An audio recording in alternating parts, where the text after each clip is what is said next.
Here now to discuss is national reporter from Religion News Service, Bob Smietana. Bob, welcome. Nice to see you. So what's behind this decline, Bob? So a couple things are behind it. Mostly it's generational replacement or generational change. So most Southern Baptists are over 50, two-thirds of them, and only 10% are under 30. So as those older Southern Baptists get older or pass away, there aren't as many young people to replace them.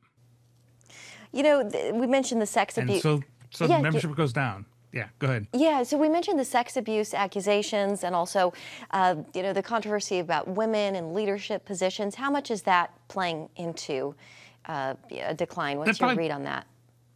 That plays a bit, but it's hard to the math on the generational change is bigger. So we're at a time where a large number of older church-going Americans are sort of passing away, and younger Americans tend to be less religious, and so that's really the driving force. So even if Southern Baptists have done everything right, there have been no controversies, they would still see these kind of declines because of this shift in the way younger Americans see religion.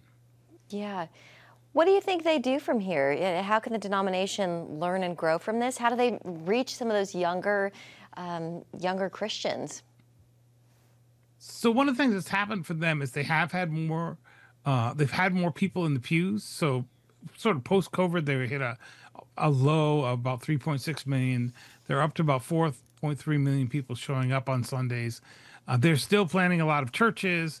They're still doing a lot of outreach. This is one reason why the Southern Baptist Convention got so big and has declined slower than other denominations is that they do a lot of outreach. They do a lot of church planning. I think it's going to be a long, slow kind of rebuild for them. What denominations are doing better, Bob?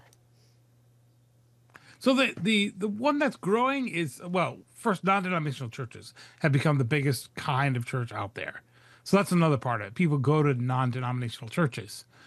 They're not as loyal to denominations. The Assemblies of God is doing pretty well. Assemblies of God, because they're Pentecostal, they're very multiracial. They actually do have women in leadership, but they are doing. I think that's the multi-ethnic part for them. They're also very assertive about witnessing and things. So those two are doing well. But non-denominational, actually, Christians are sort of the largest and most growing segment of the religious landscape.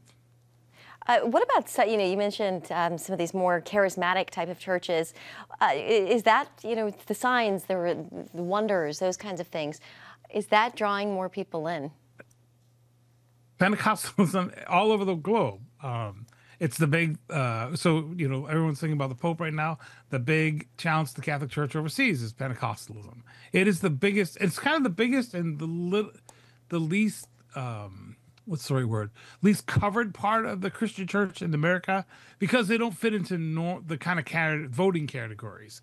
And we often do a lot of polling based on voting issues. Well, Pentecostals don't fit quite in evangelical. They don't fit in the kind of categories that we've looked at in the past. Yeah. Where does the SBC, Bob, go from here?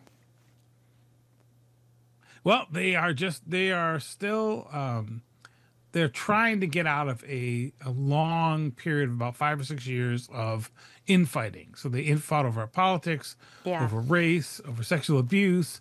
They haven't been able to focus on sort of how do we rebuild because they've been fighting each other. It seems like things are settling down.